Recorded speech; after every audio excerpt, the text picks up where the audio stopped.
bastante más pesado que lo habitual, pero vamos a ver entonces esta tarde el tema, vamos a comenzar a ver el tema de patología hematopoyética.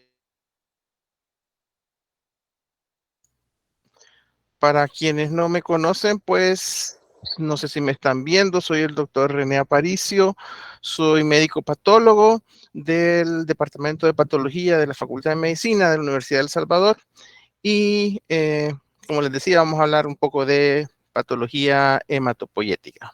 Si me permiten, voy a compartir la pantalla.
¿Pueden ver la presentación? Sí, se ve. Bueno, bueno, tengan buenas tardes otra vez. Entonces comenzamos a ver esta tarde la patología del sistema hematopoyético. Vamos a dividir el tema en estas cuatro partes. En primer lugar, vamos a recordar un poco sobre la hematopoiesis normal, ¿verdad? Y luego vamos a pasar a hablar de los trastornos de las diferentes líneas, tanto de la línea eritroide, la plaquetaria y finalmente nos quedaremos con los leucocitos, donde veremos tanto lo que es la línea linfoide como la línea granulocítica, ¿verdad? Entonces, esta tarde hablamos principalmente de los dos primeros. Eh, Vamos a hablar de, en primer lugar, recordar lo que es la hematopoiesis normal, posteriormente hablaremos de las anemias, luego hablamos de lo contrario, de la policitemia, es decir, del exceso de glóbulos rojos, ¿verdad? Luego hablamos sobre trastornos hemorrágicos y finalmente hablamos de trombosis. Entonces, comencemos a recordar lo que es la hematopoiesis. La hematopoiesis es un proceso complejo a través del cual las células troncales hematopoyéticas, también llamadas células madre, hemocitoblasto, ¿verdad? Stem cell, ¿verdad?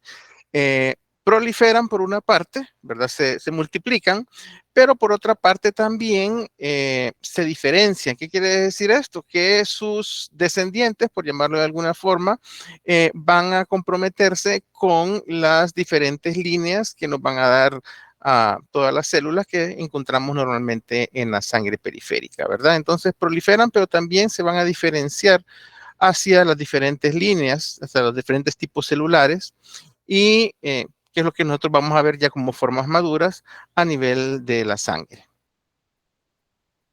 Aquí tenemos un esquema sobre cómo se da la hematopoiesis. En primer lugar, a nivel de lo que es la médula ósea, como ustedes pueden ver, tenemos en primer lugar al extremo izquierdo, pues la célula madre pluripotencial, que solo es el 0.01% de las células de la médula ósea, la cual se diferencia hacia dos grandes líneas, ¿verdad? En primer lugar, hacia lo que es célula progenitora de la célula de la línea mieloide, por un lado, y por el otro lado hacia la célula precursora de las células de la línea linfoide. Entonces, esa es la primera gran división. Son las células progenitoras y luego, a su vez, estas se van a diferenciar en diferentes tipos celulares. Así tenemos como la célula precursora o progenitora de la línea mieloide se va a diferenciar hacia lo que son las células de tipo monocito, ¿verdad? Eh, o también hacia las células granulocíticas, ya sea basófilos, neutrófilos o sinófilos, hacia los monocitos, como hablábamos anteriormente, hacia la línea roja propiamente dicha o eritroide, y hacia la línea plaquetaria a través de los precursores de los megacariocitos. Entonces, a su vez, cada una de estas células pues va a madurar siempre dentro de la médula ósea hasta llegar a sus formas maduras. Y posteriormente van a pasar a la circulación en periférica, ¿verdad? Como las formas maduras que ustedes los conocen, ya sea eritrocitos, monocitos, basófilos, eosinófilos, neutrófilos, y pues el megacariocito, que es la célula precursora de la que conocemos nosotros como plaquetas, pues que realmente el megacariocito nunca va a llegar como tal a la circulación periférica, pero los fragmentos de su citoplasma son los que van a llegar, eso sí, a la circulación y que son los que conocemos como plaquetas. La línea linfoide, pues aparentemente mucho más sencilla, ¿verdad? Porque solamente vamos a tener dos tipos celulares que van a ser los linfocitos B y los linfocitos T. Y estos, si bien parte de su maduración se da dentro de la médula ósea, van a ver ustedes que las células de la línea mieloide usualmente pasan a su maduración, a su capacitación a un órgano linfoide periférico, como puede ser en los linfocitos T, el timo, y como puede ser en los linfocitos B, los ganglios linfáticos o el vaso. Ahí es donde termina de capacitarse, por llamarlo de alguna forma, el linfocito y posteriormente sí ya sale a la circulación y e incluso puede entrar a los tejidos, ya sea como linfocitos o como célula plasmática, que es el máximo, la máxima diferenciación que puede tener un linfocito B. Y lo mismo sucede con las células de la línea mieloide, después de que granulocítica, perdón, las cuales pueden entrar a los tejidos. Y así como en los tejidos podemos encontrar neutrófilos, basófilos, eosinófilos, ¿verdad? Entonces, macrófagos incluso, ¿verdad? Entonces, eso es en resumen, cómo se da la hematopoiesis y los diferentes compartimentos en los que se dan, ¿verdad? Lo que es la médula ósea, en primer lugar, que ustedes ven de un fondo amarillo, y lo que ven en la circulación periférica, que lo ven con un fondo rojo o rosado. Ahí tienen los dos componentes, la parte de la médula y la parte de la circulación periférica. ¿Dónde se da la hematopoiesis? Bueno, la hematopoiesis, en primer lugar, comienza desde una edad fetal muy temprana, y es así como ven ustedes que cerca de las 4 semanas de edad gestacional se comienzan ya a sintetizar células hematopoyéticas en el feto. ¿Dónde se producen? En el saco vitelino. Y luego, conforme va avanzando la gestación, comienzan a aparecer otros órganos hematopoyéticos. Vemos como el saco vitelino comienza a caer su producción, pero comienza a aumentar otros órganos, entre comillas, hematopoyéticos tempranos, como puede ser el hígado y el vaso. Y vean que ustedes que ya casi a la mitad de la gestación comienza ya a adquirir su papel hematopoyético la médula ósea. De forma que hacia el final del embarazo, la médula ósea es ya el principal órgano hematopoyético y es el cual se va a mantener durante el resto de la vida extrauterina, ¿verdad? Ahora, cuando hablamos de médula ósea, ¿de qué huesos específicamente estamos hablando? Pues lo que ustedes pueden ver en esta gráfica, ¿verdad? En primer lugar, quienes mantienen durante mucho más tiempo su función hematopoyética son las vértebras y la pelvis, como ustedes lo miran en este esquema. Tanto es así que la pelvis es quizás la principal ubicación del tejido hematopoyético, que cuando se toma una biopsia de médula ósea para saber el estado de esta, pues usualmente se hace de la cresta ilíaca, porque es quizás la parte más representativa del estado de la médula ósea. También tienen función importante el esternón, las costillas, ¿verdad? Y los huesos largos, pues en menor medida. Si acaso en la infancia o en la adolescencia tienen una gran función, como ustedes lo pueden ver acá. Sin embargo, esto tiende a disminuir conforme avanzamos en edad. Entonces, recuerden, usualmente es el esqueleto axial el que más tiene médula ósea, una función hematopoyética más marcada, ¿verdad? Vértebras, pelvis, esternón y costillas, es decir, esta parte que ustedes ven acá. Pero en esta gráfica pueden ver ustedes cómo está la proporción de tejido hematopoyético en estas áreas. Y es así como vean ustedes en el niño, casi todos los huesos del organismo tienen una función hematopoyética. Todo lo que ustedes vean de color rojo, ¿verdad? Es tejido hematopoyético. Este quiere decir que ocupa un espacio de unos 1600 ml aproximadamente, ¿verdad? Y eso quiere decir, en peso, eso estamos hablando casi de 1 a 1,4 kilos, ¿verdad? Luego,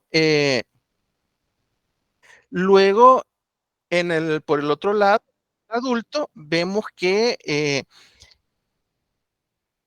estos lugares donde hay tejido hematopoyético se ha reducido, ¿verdad? Vemos que está limitado a lo que decíamos antes, a la pelvis, ya incluso aquí las vértebras parecen tener una función menor, las costillas, y vean que en los huesos largos solamente en los extremos.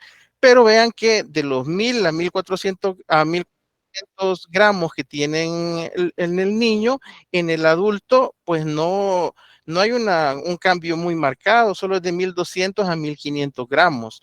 Ya vamos a ver más adelante a qué se debe que este incremento, a pesar del tamaño de un niño y de un adulto, pues como que no en el tejido hematopoyético. Y bueno, es así como se ve el tejido hematopoyético. Mira la médula ósea.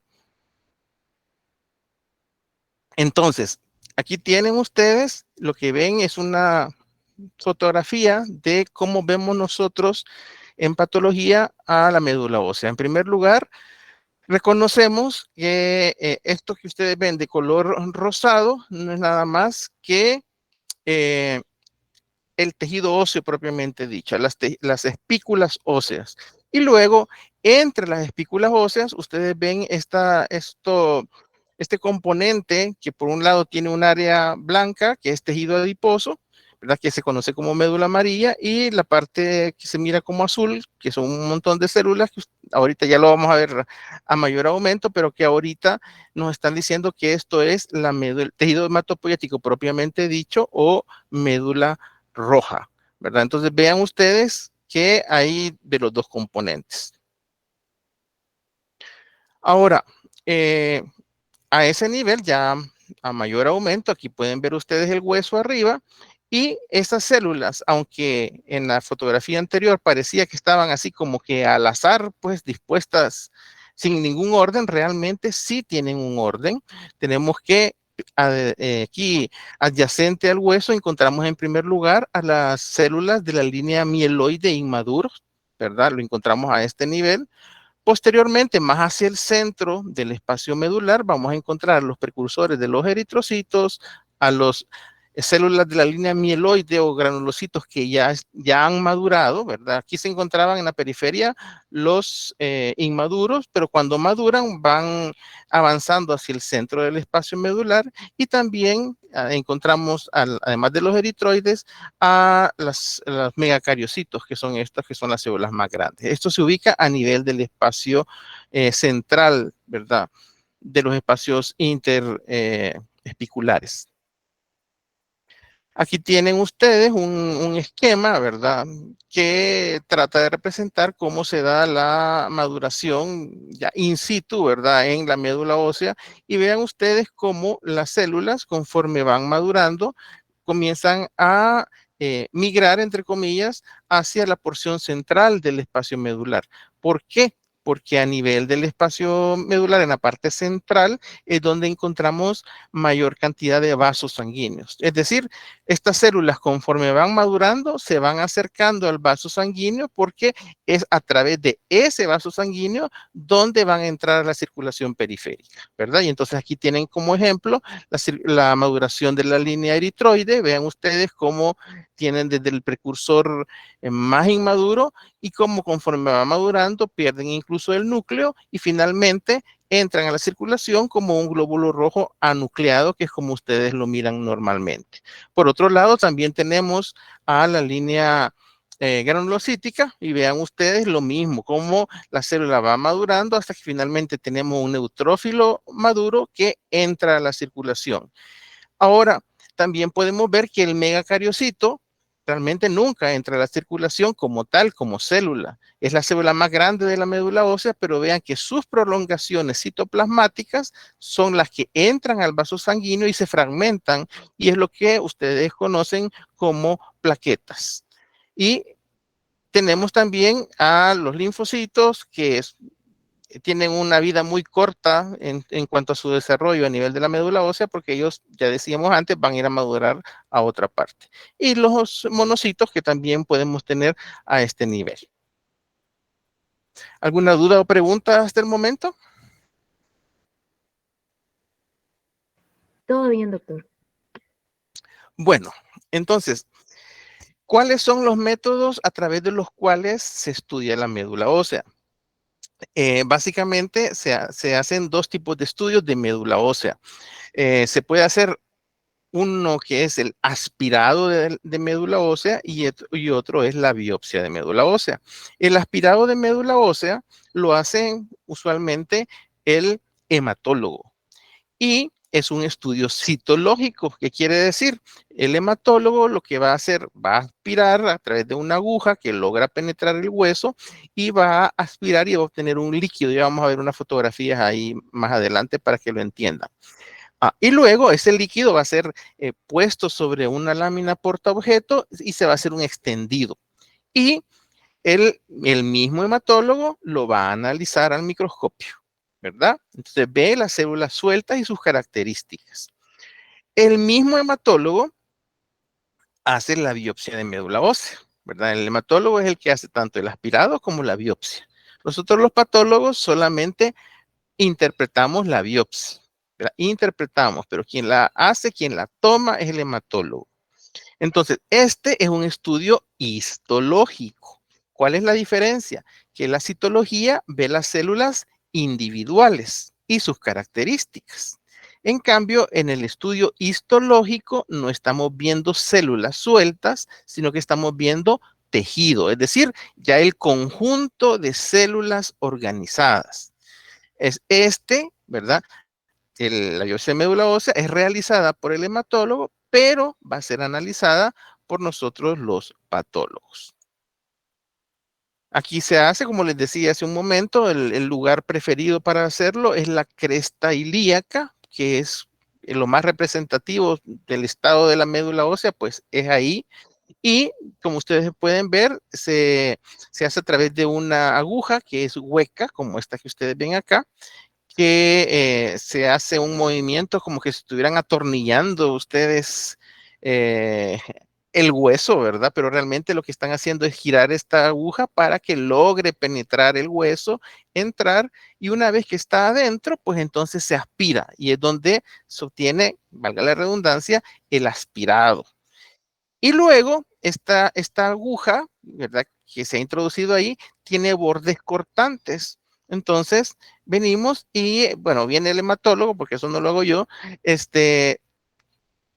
al irse introduciendo, se va formando un pequeño cilindro de hueso, ¿verdad? Eso es el que se va a enviar como biopsia de médula ósea. Entonces, aquí tienen ustedes el producto del aspirado de la médula ósea, una serie de láminas con el material que ustedes miran acá, ¿verdad? Y luego, como lo ve ya el hematólogo ya teñido, ¿verdad? Ven células sueltas.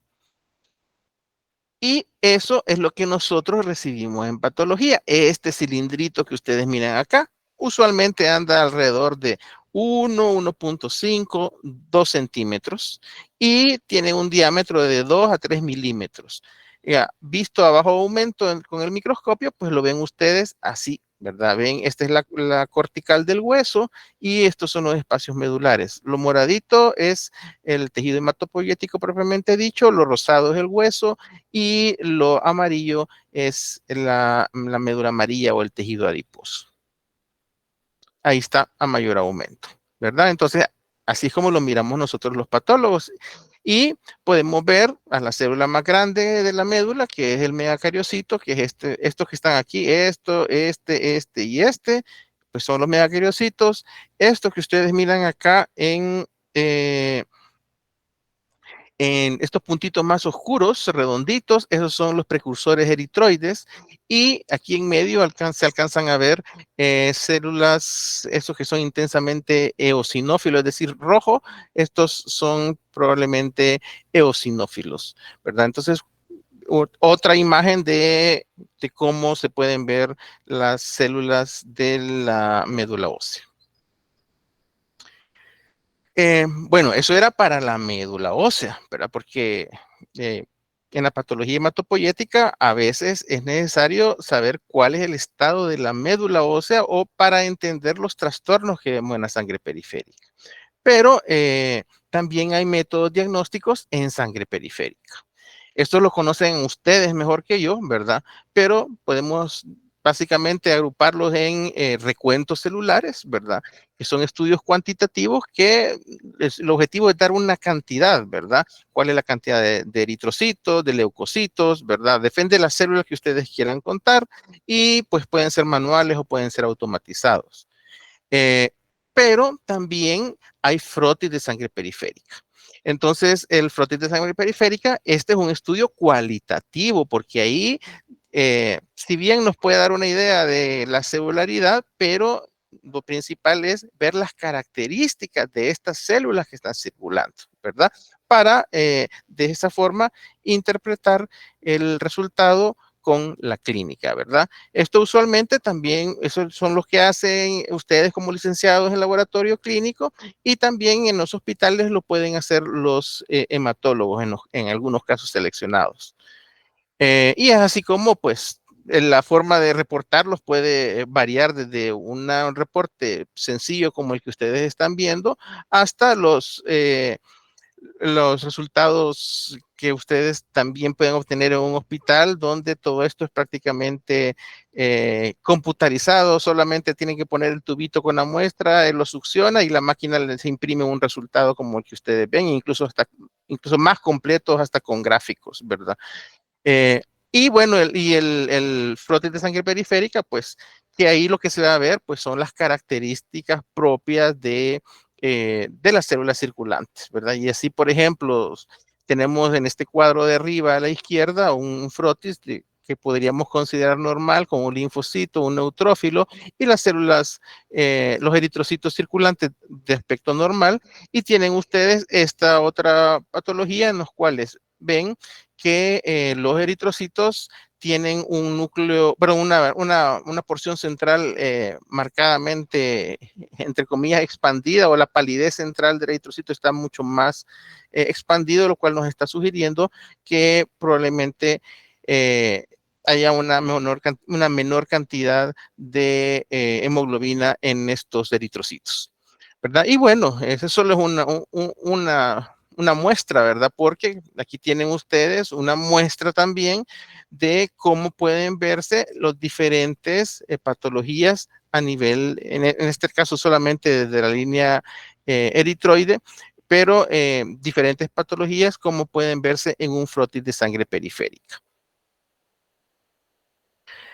¿Alguna duda o pregunta hasta ahorita? Yo tengo una duda, doctor.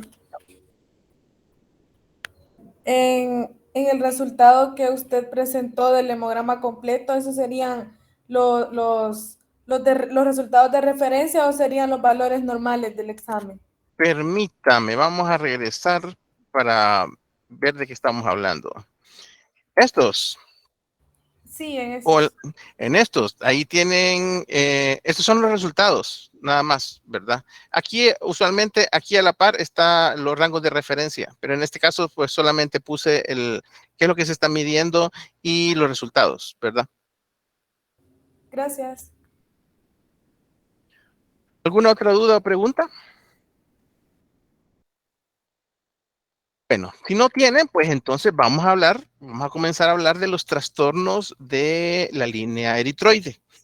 Eh, Vamos a ver en las diferentes líneas, los trastornos pueden ser o por exceso de células o por defecto, es decir, porque nos faltan células. Entonces, en este caso, en la línea roja vamos a comenzar a hablar de las anemias, porque son muchísimo más común que lo contrario, que el exceso de eritrocitos, ¿verdad? De hecho, algunos libros mencionan que la anemia como tal, aunque por sí no es una enfermedad la anemia, porque la anemia puede ser causada por múltiples trastornos, ¿verdad?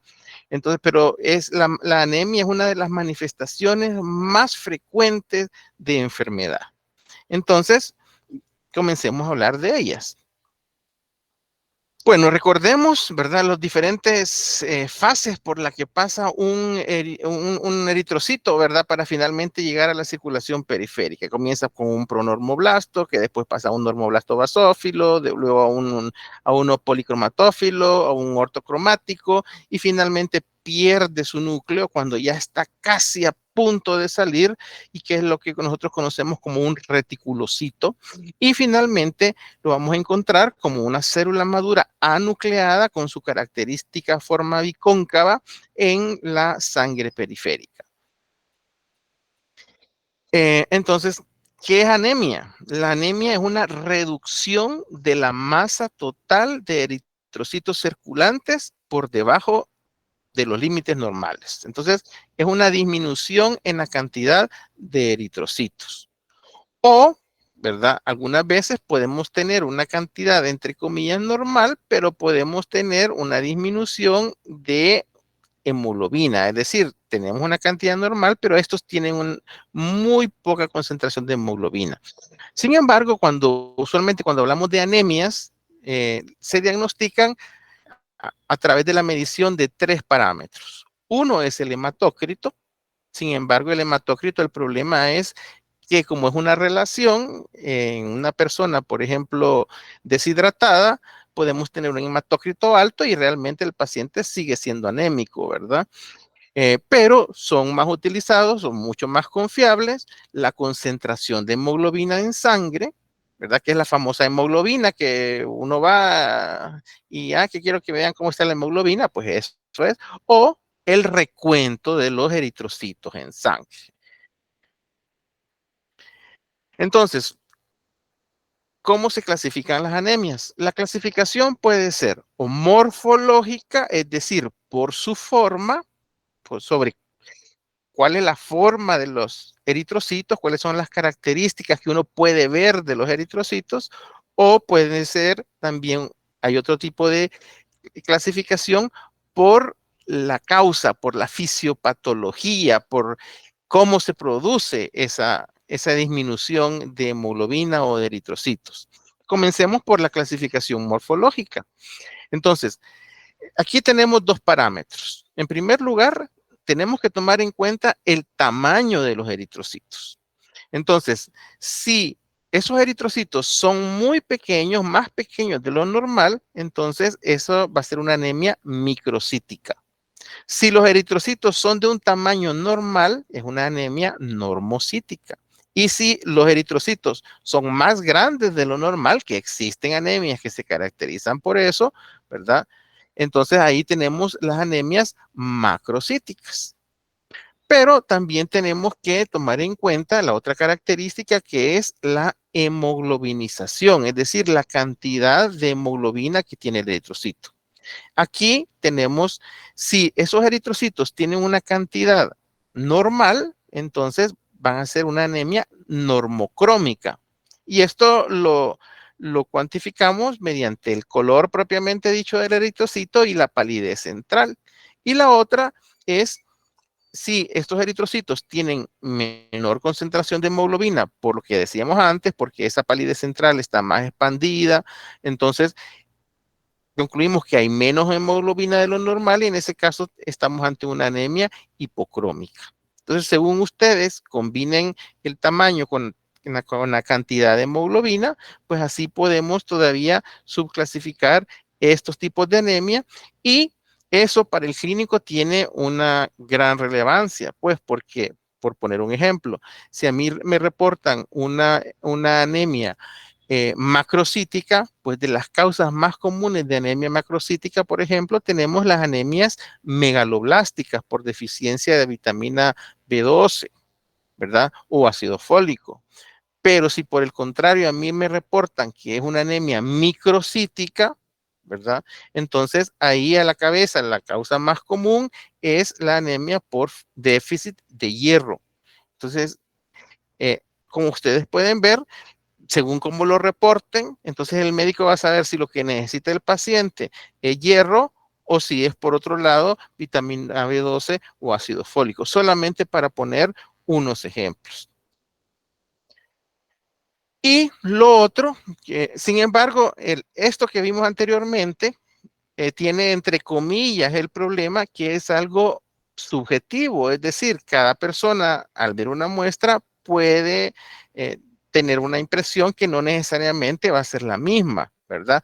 Entonces, para eliminar esto, ¿verdad? Ese rasgo subjetivo, lo mejor es medirlo, ¿verdad? Y darle un número. Y de esa forma, tenemos un parámetro ya mucho más claro, mucho más delimitado, ¿verdad? Entonces ahí es donde entran estos parámetros, ¿verdad? Que vamos a hablar a continuación. Entonces, ¿qué son los que ustedes miran en esta parte? Disculpen que regrese, en esta parte inferior en estos métodos computarizados, ¿verdad? Ya les da estos que vamos a hablar a continuación.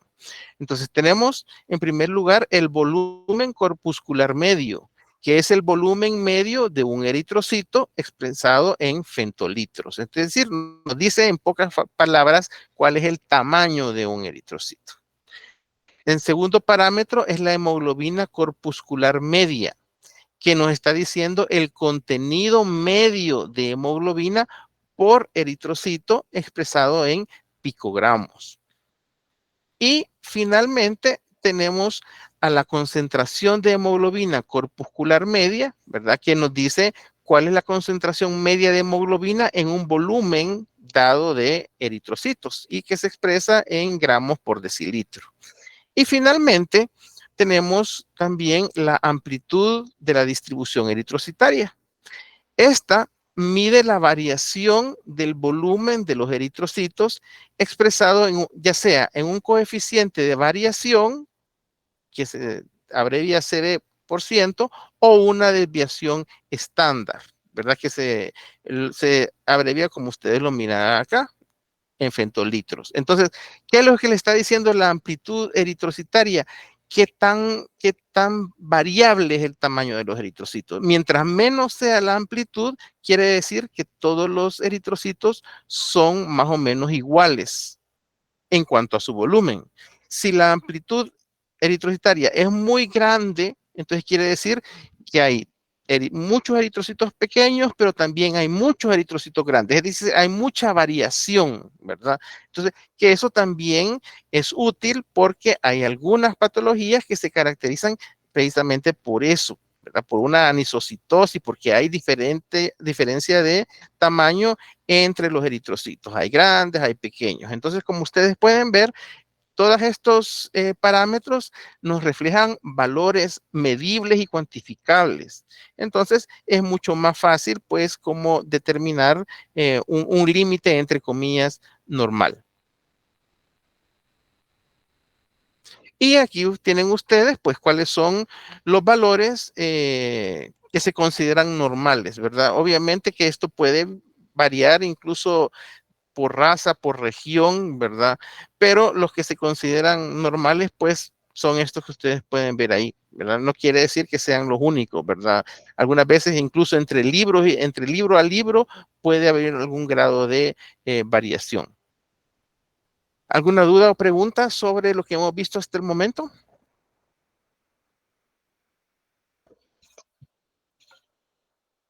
Bueno, si no, vamos a ver entonces la clasificación fisiopatológica. La clasificación fisiopatológica no es como la anterior, que era la forma, ¿verdad? Sino que nos va a hablar sobre la forma como se produce la anemia. Y entonces la anemia se puede producir básicamente, número uno, por pérdida de sangre, ¿verdad? Si una persona sufre un trauma, entonces va a perder sangre, obviamente que está perdiendo eritrocitos, está perdiendo hemoglobina y por lo tanto, de acuerdo a cómo sea la pérdida de sangre, así puede ser la severidad de la anemia. Entonces, importa algunas situaciones. En primer lugar, si la pérdida es externa o interna. Externa nos referimos a que la sangre sale directamente fuera del organismo, ¿verdad? El mejor ejemplo, un trauma. Entonces, hay sangramiento y ¿por qué la importancia? Porque todo lo que perdemos ahí no hay forma de recuperarlo en el momento, pues, o sea, la sangre que salió se perdió. En cambio, cuando la hemorragia es interna, entonces ahí, aunque estamos perdiendo volumen, sin embargo, eh, tenemos la suerte, entre comillas, que los glóbulos rojos permanecen dentro del organismo y parte del contenido de hemoglobina y de hierro puede ser reutilizado, ¿verdad? Entonces, entonces interviene en primer lugar si es una hemorragia interna o externa. Número dos, la otra cosa que es importante es la cantidad. Obviamente que mientras mayor sea la cantidad, más severa va a ser la anemia. Y en tercer lugar, también va a importar el tiempo. Es decir, podemos tener pérdidas sanguíneas agudas, ejemplo, un trauma, una herida por arma de fuego o por arma blanca, ¿verdad? Podemos tener una pérdida rápida de sangre. O podemos tener una pérdida lenta, pero una pérdida constante de sangre. Eso es lo que vemos en los pacientes, por ejemplo, con cáncer gástrico, con cáncer de colon. Estos tumores tienden a ulcerarse y al ulcerarse se comienza a perder sangre. Realmente el paciente probablemente nunca va a ver que haya un sangramiento como tal. Él no va a ver rojo, no va a ver rojas sus heces probablemente, ¿verdad? No va a ver la sangre como tal, pero esa pérdida constante, continua, en pequeña cantidad, nos puede llegar a producir una anemia, ¿verdad? Entonces, eso es lo importante. Luego, la otra es porque hay un descenso en la producción de los eritrocitos o puede haber anemia porque hay un aumento en la destrucción de los eritrocitos. Y aquí entramos principalmente al mundo de las anemias hemolíticas. Usualmente, sin importar la causa, ¿verdad? De las que hemos mencionado anteriormente, las manifestaciones clínicas de la anemia van a ser más o menos las mismas, dependiendo de la severidad, como decíamos anteriormente. Pero usualmente el paciente va a presentar palidez, ¿verdad? Porque esos eritrocitos contienen menos grupo hemo y por lo tanto no son tan rojitos y por lo tanto el paciente se mira pálido. Como ustedes saben cuál es la función del eritrocito, es transportar oxígeno. Entonces, como esos tejidos, en general, los tejidos del organismo van a estar menos oxigenados porque hay menos transportador, llámese hemoglobina, entonces eso se va a manifestar como debilidad. Luego tenemos malestar general, fatigabilidad, y en aquellos casos en los cuales la anemia ya es más severa, podemos tener cefalea, ¿verdad? Es decir, dolor de cabeza, visión borrosa, dificultad respiratoria.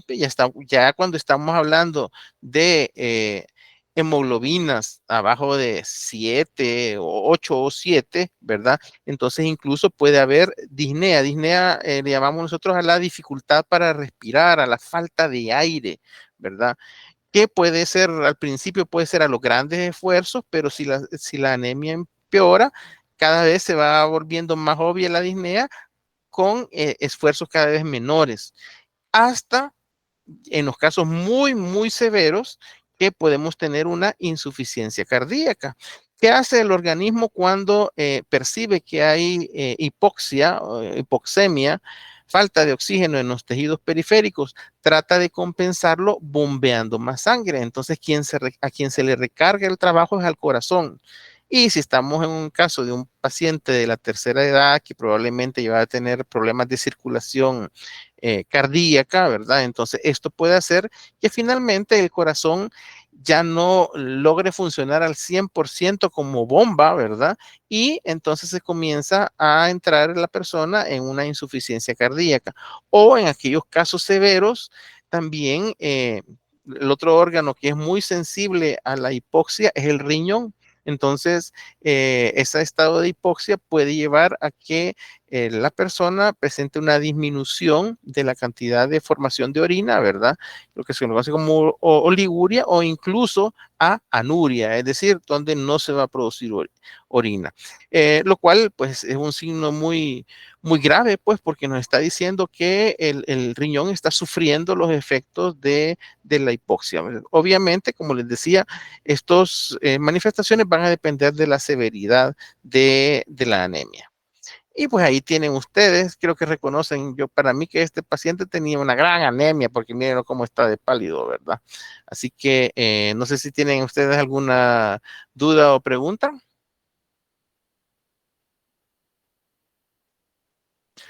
Bueno, si no, continuamos entonces, en primer lugar, con las anemias por pérdida sanguínea. Eh, por pérdida sanguínea aguda, como les decíamos, ejemplo, herida por arma blanca, herida por arma de fuego, ¿verdad? La pérdida de sangre arriba de 2 litros, usualmente ya con uno ya vamos a tener manifestaciones, pero incluso más de 1 litro de sangre, pues ya puede provocar un colapso cardiovascular, ¿verdad? Un shock o la muerte incluso. Lo que se conoce como un shock hipovolémico, sencillamente ya no tenemos sangre en el sistema circulatorio, por lo tanto el corazón no puede ejercer su función de bomba y la persona fallece, ¿verdad? Ahora, en aquellos casos en los cuales la persona afortunadamente recibe asistencia y no llega a la muerte, pues lo que vamos a encontrar va a ser una reducción del hematócrito. Decíamos que el hematócrito no era nada más que una relación, ¿verdad?, entre el líquido y la cantidad y la masa de eritrocitos. Entonces, suponiendo que esta persona tuvo un trauma, lo llevaron a la emergencia. ¿Qué es lo que le ponen a la mayor parte de pacientes en emergencia en el hospital que llegan con pérdida sanguínea? Se le pone un suero. El suero es líquido nada más. Es agua más electrolitos. Por lo tanto, lo que es plasma se repone, el volumen plasmático, entre comillas, se repone. Lo que no reponemos son las proteínas que iban ahí, pero estamos reponiendo volumen. Sin embargo, no estamos reponiendo masa eritrocitaria. Por eso es que a estos pacientes, después de que sean atendidos, si ustedes le toman un hematócrito, les va a salir bajo, ¿verdad? Y si después de eso ustedes les hacen un frote de sangre periférica, van a encontrar una anemia normocítica normocrómica. ¿Por qué? Porque los eritrocitos, suponiendo que este paciente obviamente no tenía una anemia antes de su evento, ¿verdad?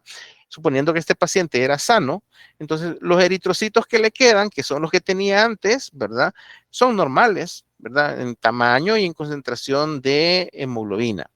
Sin embargo, si ustedes a este paciente a los 5 días le hacen un hemograma, ustedes van a encontrar que va a tener un aumento de los reticulocitos. ¿Se acuerdan ustedes quiénes eran los reticulocitos? Era la última célula que estaba en la médula ósea.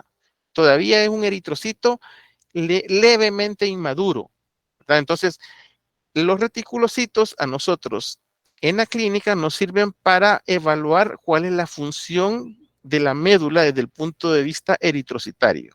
Si estamos viendo que hay reticulocitos en sangre, quiere decir que la médula está produciendo glóbulos rojos y es normal que haya cierta cantidad de reticulocitos, usualmente del 0.5 al 1.5% de las células rojas circulantes son reticulocitos. Pero estos pacientes a los 7 días pueden alcanzar los reticulocitos del 10 al 15% de las células rojas circulantes. Entonces, ¿qué nos está diciendo? Que los reticulocitos sencillamente la médula está tratando de reponer todas aquellas células que perdió. Y además, ¿verdad? No solamente puede haber una reticulocitosis, sino que puede haber leucocitosis y trombocitosis. Y esta es la sabiduría de nuestro organismo. Ahora, pues, usualmente, pues, tenemos antibióticos, tenemos diferentes formas como parar las hemorragias, pero allá el hombre primitivo, una hemorragia nos aumentaba el riesgo, por una parte, valga la redundancia, de hemorragia, ¿verdad? De una pérdida sanguínea y por lo tanto, ¿cómo se preparaba el organismo? Produciendo más plaquetas. Eso explica la trombocitosis. Pero también una hemorragia implicaba el riesgo de que hubiera una infección al romperse alguna barrera del organismo, ya se me dice piel, por ejemplo, ¿verdad? Entonces, ¿cómo se prepara el organismo frente al riesgo de una probable infección? Mediante leucocitosis, es decir, vamos a aumentar nuestro ejército de defensa, ¿verdad? Que son los leucocitos, para enfrentar una posible infección. Entonces, vean ustedes que no solo es de que aumenten la producción de glóbulos rojos, sino que también de leucocitos y de plaquetas. Bueno, eso eran en relación a las anemias por pérdida sanguínea y en forma aguda. De la forma crónica la vamos a hablar un poquito más adelante. Pasemos ahora a las anemias por descenso en la producción de eritrocitos. En estas anemias se caracterizan porque ya se está produciendo una cantidad menor de los eritrocitos que necesitamos. Ustedes saben que los eritrocitos tienen una vida media, ¿verdad? 120 días y usualmente, y entonces todos los días estamos perdiendo eritrocitos. Se están envejeciendo y cuando pasan por el vaso, pues el vaso sencillamente selecciona, escoge a los eritrocitos viejos y los elimina. Y la médula ósea los repone con eritrocitos nuevos. Pero si esta relación entre la producción y la destrucción se altera y la producción disminuye, entonces eso nos puede llevar a una anemia. Ahora, las dos principales formas de anemia por descenso en la producción de eritrocitos es la anemia ferropénica o ferropriva o por déficit de hierro, y las otras son las anemias megaloblásticas de las que hablaremos a continuación. La anemia ferropénica es la deficiencia de hierro, es el trastorno nutricional más frecuente y la causa más común de anemia en todo el mundo, pero no es la única, ¿verdad? Entonces, por eso es que no necesariamente todas las anemias van a mejorar proporcionando hierro en la dieta, ¿verdad? Hay que ver la causa de la anemia. Recuerden, como les decía hace un rato, la anemia per se no es una enfermedad, es una manifestación de una enfermedad. Entonces, tenemos que ver siempre cuál es la causa. Pero la anemia por déficit de hierro es la más común. ¿Por qué se va a dar? Por ausencia de hierro en la dieta, ¿verdad? O por una persona que tal vez tenga suficiente cantidad de hierro en la dieta, pero este hierro no se puede absorber. O por una persona que tiene una ingesta normal, entre comillas, de hierro, pero tiene aumento de sus necesidades, ¿verdad? O por lo que les decía anteriormente, por una pérdida crónica de sangre, es decir, una pérdida en poca cantidad, pero continua, ¿verdad? Entonces, eso nos puede llevar a una anemia por déficit de hierro. En varones adultos y en mujeres posmenopáusicas, La anemia ferropénica, es decir, por déficit de hierro, debe atribuirse a la pérdida de sangre gastrointestinal hasta que no se demuestre lo contrario. Es decir, cuando tenemos una persona, adulto mayor, e incluso eh, pueden ser adultos, no necesariamente mayores, eh, pero encontramos una anemia ferropénica y aparentemente la persona tiene una ingesta normal de hierro, entonces lo que tenemos que descartar es que haya un sangramiento gastrointestinal a la cabeza, cáncer gástrico o cáncer de colon. Bueno, continuemos hablando de la anemia ferropénica.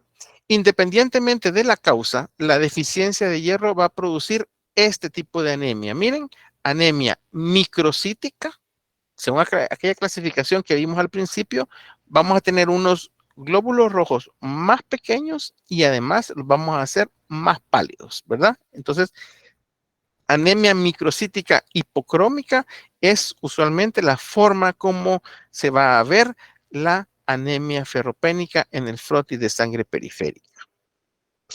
En el frotis de sangre periférica, pues encontraremos obviamente eritrocitos pequeños o microcíticos y pálidos hipocrómicos. Y aquí tienen ustedes un ejemplo por el lado izquierdo, pues un frotis de sangre periférica que podríamos considerar normal, y por el lado derecho un frotis de sangre periférica que es de una anemia ferropénica. Vean ustedes la palidez central de los eritrocitos, que debe tener hasta 1/3 del diámetro total del eritrocito. Vean ustedes cómo es muchísimo más amplio a nivel de los eritrocitos del lado de la anemia ferropénica, ¿verdad? Y eso es anemia ferropénica. ¿Alguna duda o pregunta hasta el momento?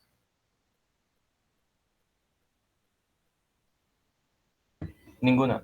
Bueno, si no, continuamos con las anemias megaloblásticas.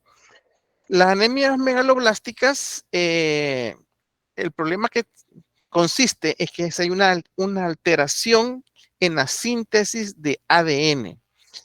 A veces se nos olvida de que la médula ósea es uno de los tejidos que más proliferación celular tiene. La médula ósea, tenemos la idea de que está ahí en el hueso y es un tejido que ahí estaba, pero realmente la médula ósea produce millones de células diariamente para reponer todo lo que perdemos. Porque ustedes saben, no solamente perdemos eritrocitos, perdemos granulocitos, ¿verdad? Entonces, todo eso lo tiene que reponer la médula ósea. Entonces, por lo tanto, para producir esas células, obviamente vamos a necesitar ADN.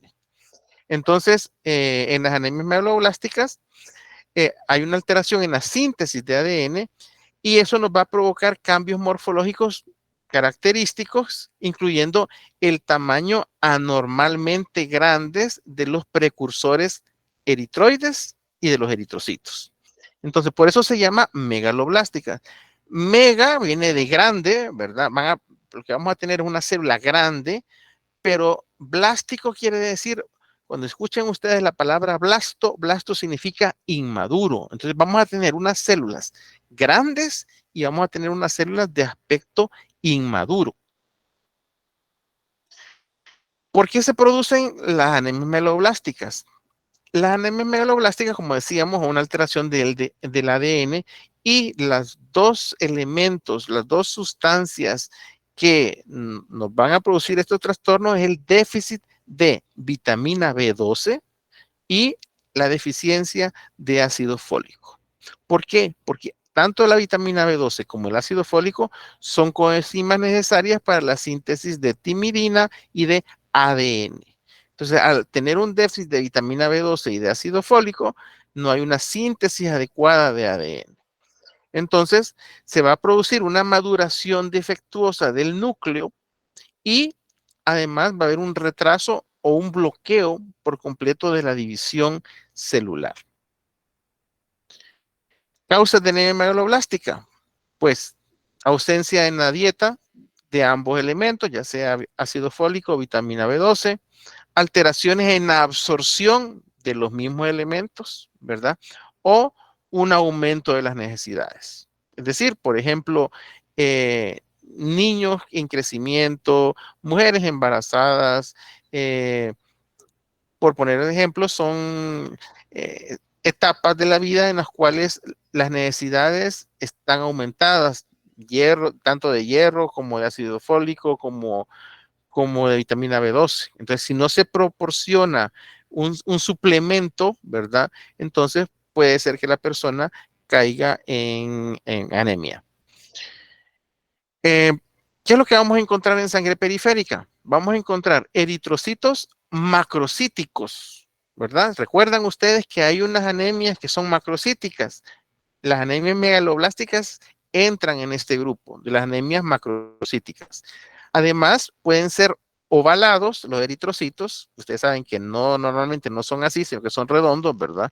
Eso se conoce como macroovalocitos y se llaman también que son hipercrómicos. Si ustedes se van a revisar la diapositiva donde veíamos la clasificación, hablábamos de normocrómicos e hipocrómicos, pero no hablábamos de hipercrómicos. Lo que sucede es que esta hipercromía no es como tal, pues no se debe a que haya más hemoglobina. Lo que sucede es que como los eritrocitos se vuelven más grandes y toman un aspecto ovalado, los eritrocitos pierden aquella palidez central, ¿verdad? Y eso da la impresión de que como que tuvieran más hemoglobina. Ellos tienen la cantidad normal, siempre y cuando obviamente esta persona no tenga además una deficiencia de hierro, ¿verdad? Entonces, esa hipercromía pues es relativa, entre comillas. Puede haber poiquilocitosis, anisocitosis, es decir, glóbulos rojos de diferente tamaño, de diferente forma. El recuento de reticulocitos es bajo. Decía, ¿se acuerdan? Que los reticulocitos nos está diciendo cómo está trabajando la línea roja en la médula ósea. Entonces, como si algo nos falta es ADN, entonces no se van a producir eritrocitos y por lo tanto la cantidad de eritrocitos va a estar baja. Y estos cambios de la anemia megaloblástica no solamente afectan a los eritrocitos, sino que también a las células de la línea leucocitaria. Y es así como podemos tener neutrófilos aumentados de tamaño, es decir, también son megaloblásticos, ¿verdad? Y el núcleo va a estar hipersegmentado. Y en aquellos casos severos, pues puede haber incluso pancitopenia, es decir, una disminución en la cantidad de las tres líneas, tanto de la línea blanca, la línea roja, como la línea plaquetaria. Y aquí tienen ustedes un frotis de una anemia megaloblástica. Vean ustedes la forma anormal, ovalada, elíptica de los diferentes elementos, ¿verdad? Y como algunos tienen una disminución en la palidez central, ¿verdad? Y eso es lo que le da el aspecto, entre comillas, de hipercrómicos. ¿Dudas o preguntas sobre la anemia megaloblástica?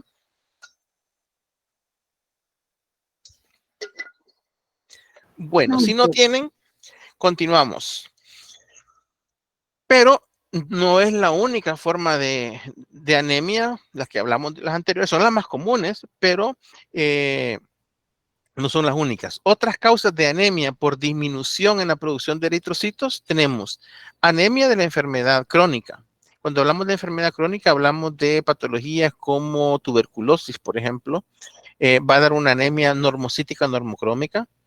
La anemia aplásica. La anemia aplásica es un trastorno de la médula ósea en la cual se cree que es de origen autoinmune y se da una marcada disminución en la producción de células, usualmente de todas las líneas, ¿verdad? Entonces, al haber una menor producción de eritrocitos, pues vamos a tener una anemia normocítica normocrómica, al igual que la anemia mieloptísica. Esta mieloptísica quiere decir que mielo pues significa médula, ¿verdad? Y ptisis quiere decir disminución. Lo que sucede es, esta la vemos cuando un paciente con un cáncer fuera de la médula ósea, las células malignas van a metastatizar, es decir, van a invadir la médula ósea y ocupan el espacio que ocupan las células hematopoyéticas. Entonces, lo que antes era médula ósea hematopoyética acaba sustituido por tejido tumoral. Entonces, ya no se van a producir, obviamente, células de la sangre, ¿verdad? Y eso nos va a causar anemia. Esa es una anemia también normocítica normocrómica. Otros trastornos como la insuficiencia renal, por ejemplo, crónica, nos va a dar una anemia microcítica hipocrómica, que nos puede hacer sospechar la presencia de una anemia ferropénica. Esto se debe principalmente a los pacientes, a que una de las funciones del riñón es la síntesis de eritropoyetina. La eritropoyetina es un estimulante para la médula ósea. Entonces, cuando se pierde la función renal, no solamente se pierde la función de filtración, ¿verdad? Sino que también se pierde la función de sintetizar eritropoyetina. Entonces, estos pacientes, muy frecuentemente los pacientes renales crónicos, van a tener una anemia. También las enfermedades hepáticas, en este caso vamos a tener una anemia macrocítica. El hipotiroidismo también nos puede dar anemias macrocíticas. Y una cosa que vamos a ver más adelante en la clase de mañana, la hematopoiesis ineficaz. Esto se llama a algunos trastornos en los cuales hay una producción normal e incluso exagerada, aumentada de células a nivel de la médula ósea. Sin embargo, estas células por diferentes circunstancias no logran llegar a la circulación periférica. Eso se llama hematopoiesis ineficaz. Y ahí también vamos a tener una anemia macrocítica.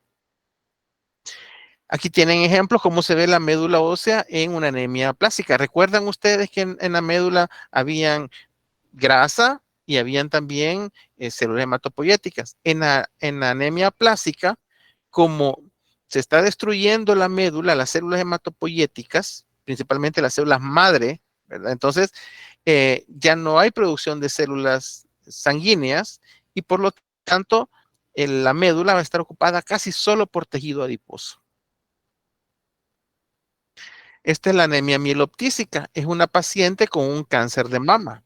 Entonces vean ustedes que en el espacio donde deberían de estar las células hematopoyéticas, lo que encontramos ahora son células cancerosas.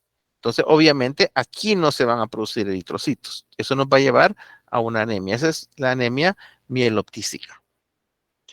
¿Dudas o preguntas sobre las anemias por deficiencia en la producción de eritrocitos? No hay. Bueno, sigamos. Veamos entonces la otra, que son las anemias hemolíticas.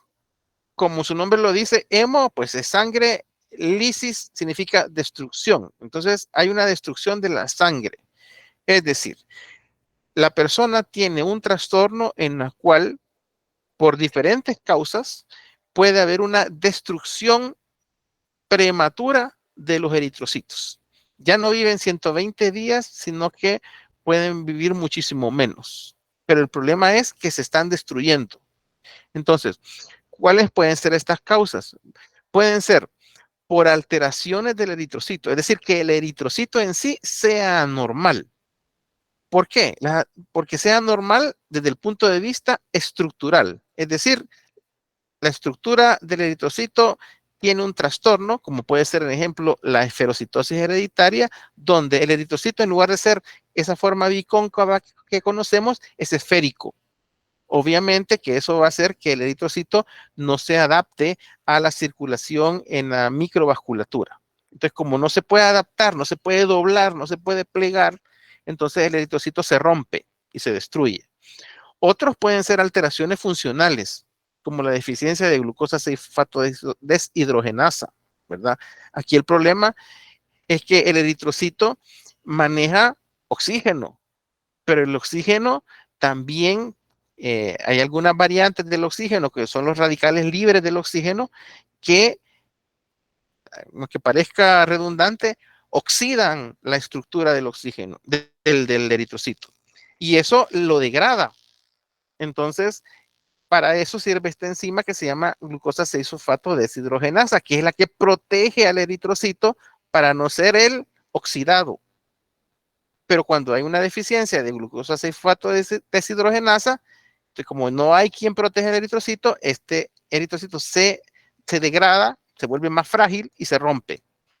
O también aquí entra en el mundo de las hemoglobinopatías. Todas las alteraciones estructurales en la producción de hemoglobina, ¿verdad? Nos van a alterar el eritrocito, y eso, aquí tenemos ejemplos: anemia de células falciformes o la talasemia, donde hay alteración en la síntesis de las cadenas alfa y beta de la hemoglobina. Entonces, estas dos, en este caso de la célula falciforme, pues vamos a tener la hemoglobina S, ¿verdad? Y eso altera la estructura del eritrocito. O puede ser por mecanismos inmunitarios, ¿verdad? Muchos de estos que ustedes vieron acá, la esferocitosis, la deficiencia de glucosa de fosfato, o la célula falciforme, o la talasemia, son genéticos, son hereditarios, ¿verdad? Pero también puede suceder por mecanismos inmunitarios. Podemos tener una persona completamente normal, pero que por diferentes elementos, los eritrocitos o alguna parte de la estructura del eritrocito es desconocida por el sistema de defensa, ¿verdad?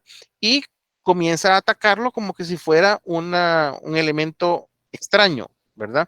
Aquí intervienen algunos medicamentos o la autoinmunidad, ¿verdad? Entonces, igual el sistema inmunológico ataca a los glóbulos rojos. Y tenemos otras causas variables, pues, por ejemplo, el paludismo, como ustedes saben, parte del ciclo de vida del parásito ocurre dentro del eritrocito. Y cuando finalmente este va a ser liberado, pues eso implica una destrucción del eritrocito. Y tenemos otros trastornos, tal vez más raros, ¿verdad? Como el traumatismo mecánico. Se han descrito casos de anemia en pacientes que tienen prótesis valvulares cardíacas. Como la prótesis obviamente es un material extraño, entonces eso, si lo podemos llamar de alguna forma, traumatiza el glóbulo rojo cuando choca contra la prótesis y lo rompe, ¿verdad? Otros ejemplos de traumatismo mecánico han sido, y se han descrito casos de anemia en corredores de maratón. Como ustedes saben que un corredor de maratón tiene que correr 42 kilómetros, ¿verdad? Entonces, esa trauma constante a nivel del pie, pues, ¿verdad? Puede producir destrucción de los eritrocitos y llevarnos a una anemia. Lo mismo que en algunos países, principalmente en el Caribe, se ha descrito anemias en aquellas personas que tocan lo que nosotros conocemos como combos, ¿verdad? ¿Por qué? Porque ese trauma constante a nivel palmar contra la superficie del tambor, por llamar de alguna forma, rompe eritrocitos, ¿verdad? Yo creo que son casos bien extremos, ¿verdad? Pero todo esto puede ocurrir. ¿Qué características tienen las anemias hemolíticas? En primer lugar, hay una destrucción prematura de los eritrocitos y un acortamiento de su vida. Segundo, va a haber una elevación de la eritropoyetina. Como se están destruyendo, ¿qué es lo que hace el organismo? Vamos a estimular más la médula ósea con eritropoyetina para que aumente la producción y compensar esa destrucción, ¿verdad? Entonces, aumentando la eritropoyetina, vamos a un incremento compensador de la eritropoiesis. Y también vamos a tener una acumulación de los productos de la degradación de la hemoglobina. Una vez que el eritrocito se rompe, dependiendo en dónde se rompa, ¿verdad? Los elementos de la hemoglobina pueden ser reutilizados o pueden acumularse en sangre. Pero entonces podemos en este caso tener acumulación de productos de la degradación de la hemoglobina. Y es así como a las anemias hemolíticas se les asocia, por ejemplo, los cálculos a nivel de la vesícula, ¿verdad? ¿Por qué? Porque si ustedes recuerdan, la hemoglobina cuando se degrada, pues termina llegando a la larga a bilirrubina. Entonces, esa hiperbilirrubinemia nos puede dar origen a cálculos a nivel de la vesícula biliar, ¿verdad? Cuando les decía que dónde ocurre, ¿verdad? Va a depender si la hemólisis es extravascular o es intravascular. La hemólisis extravascular es la más frecuente y, como su nombre lo dice, sucede fuera de los vasos. Pero ¿a dónde nos estamos refiriendo? Cuando hablamos de la hemólisis extravascular, el lugar más frecuente donde ocurre es en el vaso. Y se deben a alteraciones que hacen que el eritrocito sea menos deformable. De forma que cuando el eritrocito llega al vaso y como ya se mira, entre comillas, viejito, ¿verdad? Entonces, a nivel del vaso es reconocido como un eritrocito viejo y lo sacan de la circulación, ¿verdad? Lo que va a ocurrir es que la hemoglobina se va a unir a otra globulina que es la aptoglobina. Y la hemólisis extravascular se caracteriza por anemia, como ustedes se imaginarán, ¿verdad? Esplenomegalia, es decir, aumento de tamaño del vaso, porque donde se están destruyendo los eritrocitos, e ictericia, ¿verdad? Por lo que decíamos anteriormente, porque esa hemoglobina puede degradarse, llegar a bilirrubina y eso nos va a dar ictericia, una coloración amarilla de la piel y mucosas. En cambio, la intravascular, la hemólisis intravascular, ocurre ya sea por lesión mecánica, como las prótesis valvulares que decíamos, la fijación del complemento por relaciones de antígeno-anticuerpo, ¿verdad? Ahí viene la autoinmunidad, por parásitos intracelulares, como puede ser el paludismo, o como tóxicos, ¿verdad?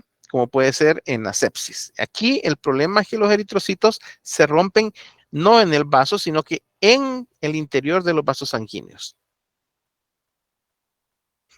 Y se manifiesta por anemia, obviamente, por hemoglobinemia. Alguien me puede decir, pero mire, doctor, usted sabe que hay hemoglobina en la sangre. Sí, pero ¿dónde está la hemoglobina de la sangre? Está dentro de los eritrocitos, no está afuera, ¿verdad? Pero como el eritrocito se rompe, entonces la hemoglobina queda libre y entonces ya la encontramos circulante. Entonces vamos a tener hemoglobinemia, es decir, presencia de hemoglobina libre en el torrente sanguíneo, no dentro del eritrocito. Esta hemoglobina puede llegar al riñón y puede ser excretada por el riñón. Entonces vamos a tener hemoglobinuria, es decir, hemoglobina en orina. Y puede haber incluso hemosideruria. Como parte de la degradación de la hemoglobina, también podemos tener la presencia de hierro a nivel de la orina. Eso se conoce como hemosideruria.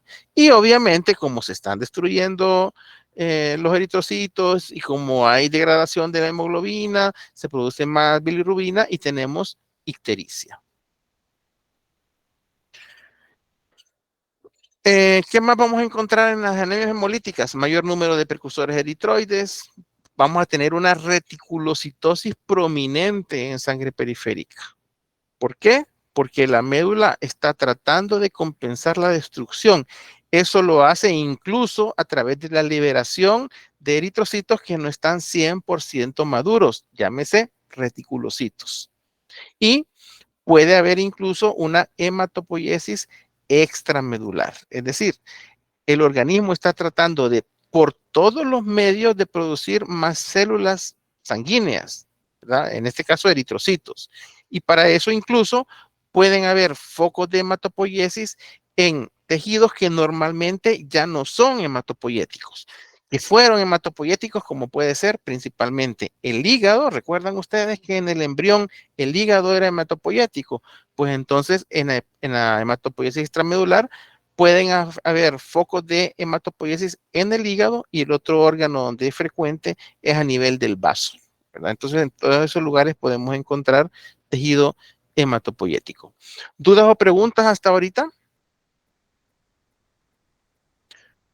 Bueno, si no, hablemos rápidamente de algunos de estos tipos de anemia, la anemia de células falciformes, que es una alteración en la cual el eritrocito se deforma por una producción de una hemoglobina normal, que es la hemoglobina S. Eso no es nada más que la mutación que cambia una sola serie de ácidos nucleicos, como ustedes lo miran acá, y entonces se sustituye lo que es la glutamina por valina, y eso ya nos cambia completamente arquitecturalmente la hemoglobina, y eso nos da una alteración morfológica del eritrocito.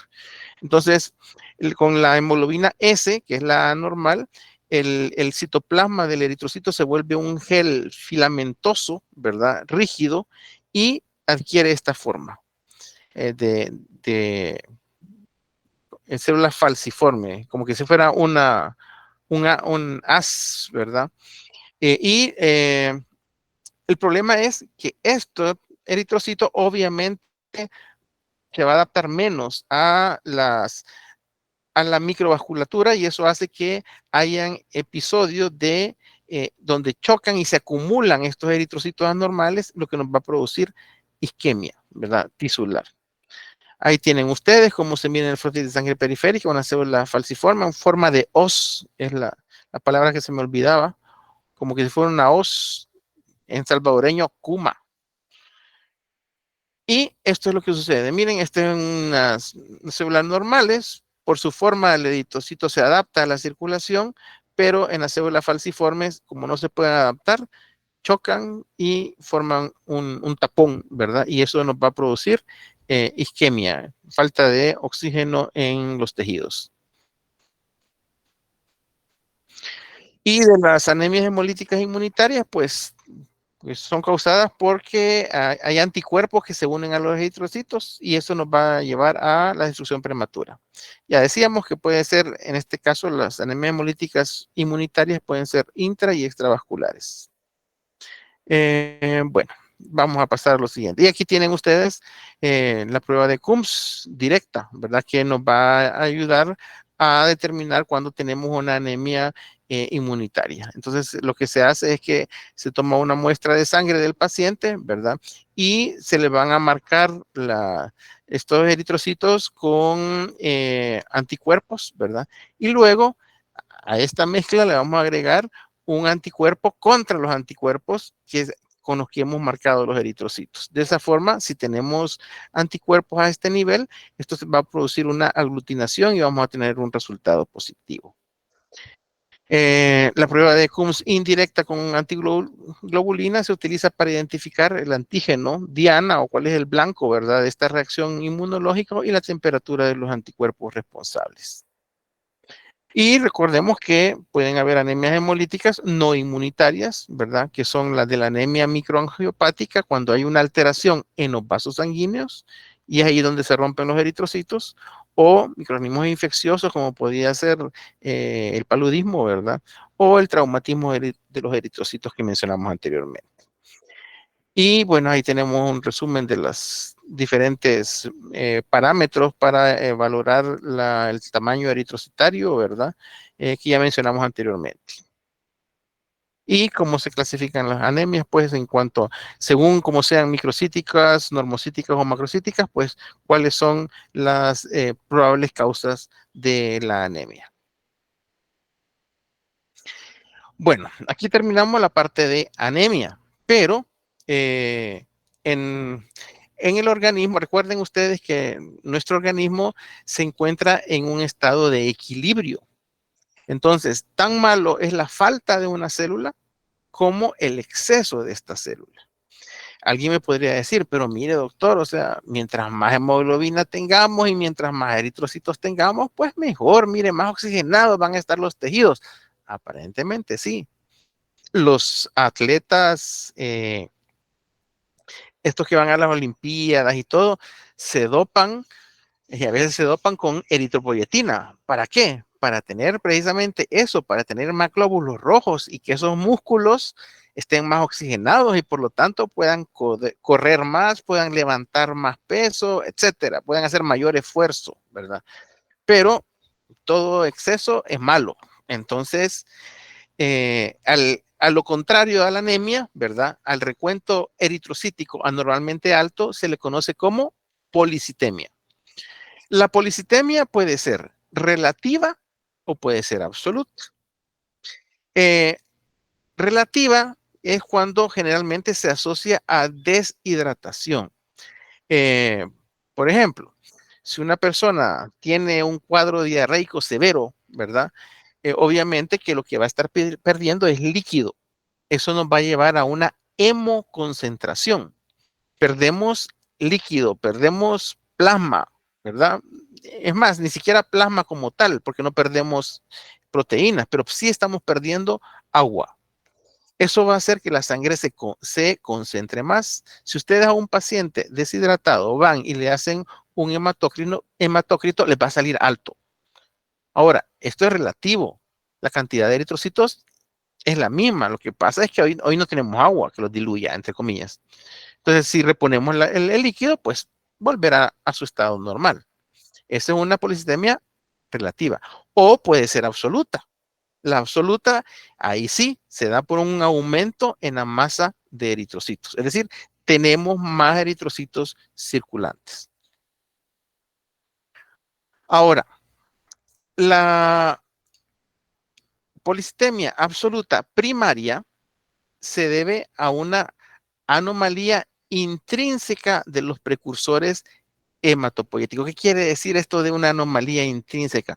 A que, en pocas palabras, se están produciendo demasiados glóbulos rojos. Eso actualmente se considera que es una neoplasia, es decir, es un tumor. En este caso, esta producción se da en la médula ósea y lo que produce son eritrocitos. Y esa enfermedad se llama policitemia vera. Pero también puede haber, aquí cuando nos decimos que es primario, es que el problema se encuentra en la médula ósea.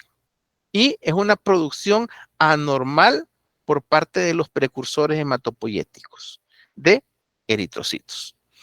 En cambio, podemos tener una policitemia secundaria. Aquí en la secundaria, lo que nos está diciendo es que la médula ósea sencillamente está respondiendo a los estímulos que ella recibe. El problema ya no está propiamente en la médula. La médula sencillamente produce porque, si le podemos llamar de esa forma, alguien le ordena que produzca más eritrocitos. Ahora, ¿por qué puede ocurrir esto? Porque hay una mayor concentración de eritropoyetina. La policitemia secundaria puede ser compensatoria. ¿Qué quiere decir esto? Por ejemplo, una persona, si ustedes van a medir las concentraciones de hemoglobina de personas que viven a grandes altitudes, y cuando hablamos de grandes altitudes estamos hablando más de 2000 metros sobre el nivel del mar, entonces estas personas ustedes les van a encontrar que manejan niveles de hemoglobina más altos que lo que nosotros consideramos normales. Pueden tener hemoglobina de 16, 18. ¿Por qué? Porque están compensando. ¿Qué es lo que están compensando? Que a esas alturas el aire tiene muy poco oxígeno.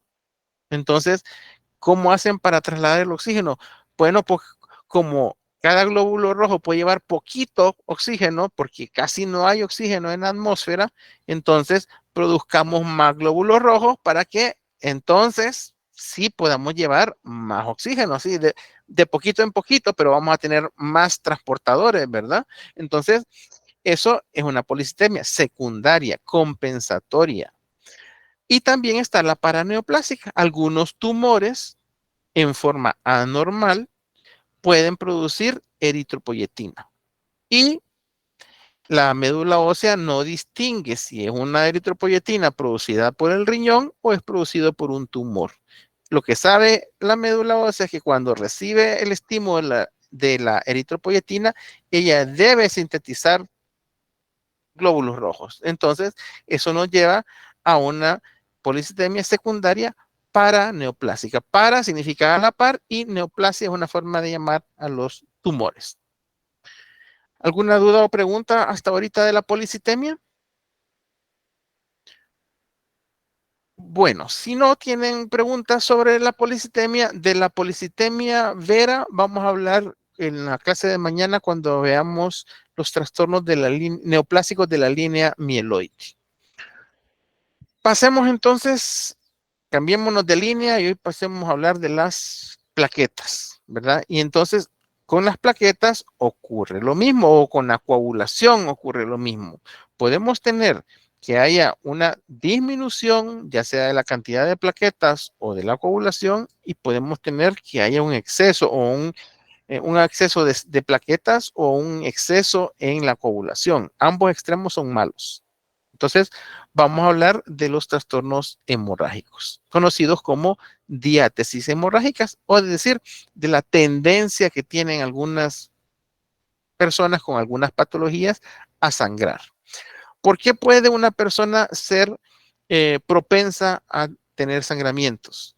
Puede ser por varias cosas. En primer lugar, puede deberse a fragilidad vascular, es decir, que sus vasos sanguíneos sean muy frágiles, por lo tanto, fácilmente se rompen y entonces se producen las hemorragias. O puede ser por una deficiencia o disfunción plaquetaria, es decir, que no estemos produciendo plaquetas, ¿verdad? O que estas plaquetas que estamos produciendo no son funcionales. A eso se refiere con disfunción plaquetaria. O de plano nos faltan plaquetas. Y lo otro que interviene también en esa tendencia a la coagulación son las alteraciones de la coagulación. Y ahí ya no estamos hablando de las plaquetas, sino que estamos hablando de los factores de la coagulación. Ahora, ¿qué pruebas podemos utilizar para determinar el estado de la hemostasia? De las más comunes son el tiempo de protrombina, ¿verdad? Que evalúa la vía extrínseca y común de la coagulación y se mide en segundos. Un tiempo de protrombina prolongado puede ser consecuencia de disfunción de los factores 5, 7, 10, protrombina o fibrinógeno.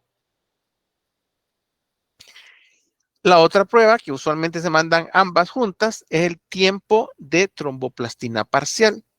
Esta valora la vía intrínseca y común de la coagulación. También se mide en segundos. Y lo conocemos, ustedes saben, como el famoso TPT, ¿verdad? O en este caso, pues, TTP, según como está arriba, ¿verdad?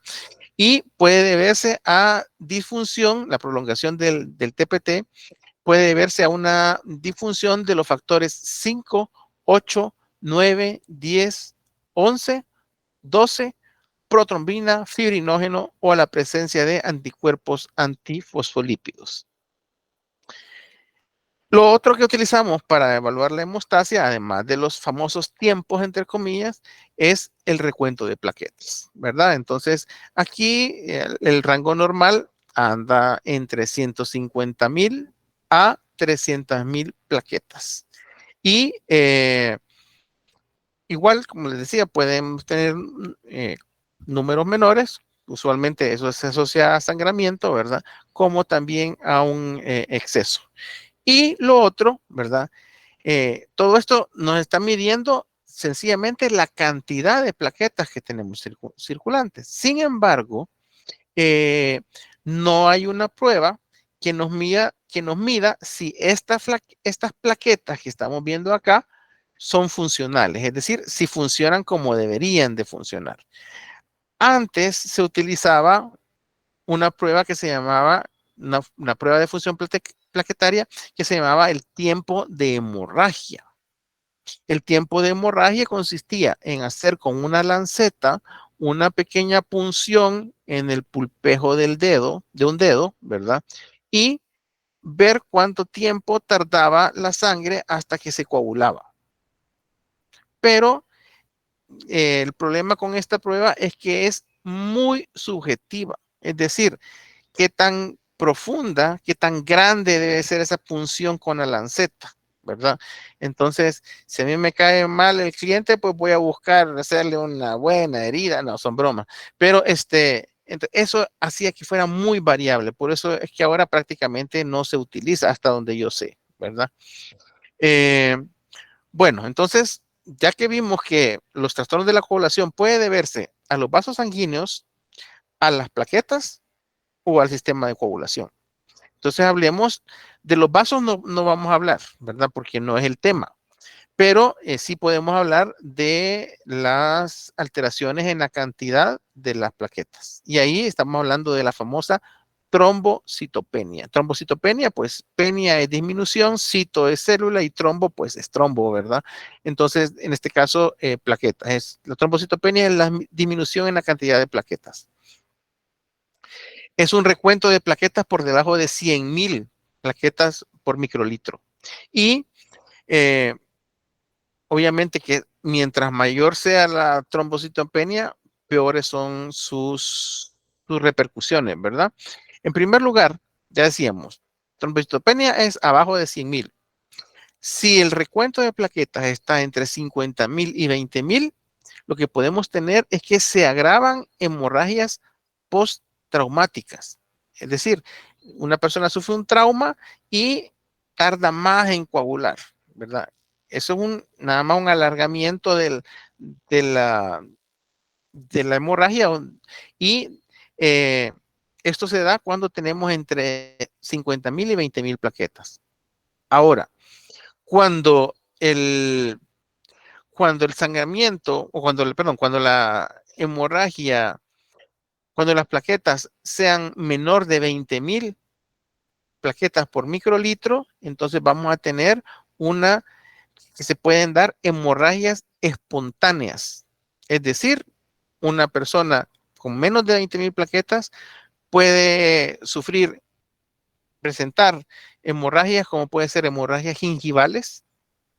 Las mujeres pueden tener hemorragias uterinas, o puede haber también el aparecimiento de moretes, ¿verdad? De quimosis, que llamamos nosotros, sin ningún trauma previo, ¿verdad? Aquellas personas que de repente yo no me he golpeado y me aparece una quimosis o un morete, ¿verdad? En la piel, pues puede ser que lo que tenga es una trombocitopenia. Y las hemorragias debidas a trombocitopenia cursan con TPT y TTP normales, ¿verdad? Tanto de tromboplastina como de protrombina van a tener normales, porque el problema no son los factores de la coagulación, el problema son las plaquetas. Afectan a vasos pequeños y son más frecuentes en donde las hemorragias en la piel, como les decía, ¿verdad? En el tracto gastrointestinal y en el genitourinario. Aquí entra el que les decía, los sangramientos uterinos son también una manifestación de la trombocitopenia. Y la más temida es la hemorragia intracraneal. Es decir, cuando tenemos unas plaquetas abajo de 20,000, corremos el riesgo de que pueda haber una hemorragia intracraneal, intracerebral, y eso puede ser mortal. Por eso es que es importante medir, ¿verdad? La cantidad de plaquetas por la tendencia que tienen estas personas con plaquetopenia a sangrar. Algunas veces, como decía anteriormente, sin un trauma, ¿verdad? Entonces, casi que una trombocitopenia abajo de 10,000, casi que la persona es una bomba de tiempo antes de que comience a sangrar por alguna vía. Ya mencionábamos las más temidas, es el sistema nervioso central, y luego tenemos el genitourinario y también gastrointestinal. Causas de la trombocitopenia: la menor producción de plaquetas, ¿verdad? Puede ser por un deterioro selectivo de la producción de plaquetas, y aquí entran algunos fármacos e infecciones. Hay deficiencias nutricionales como las anemias megaloblásticas.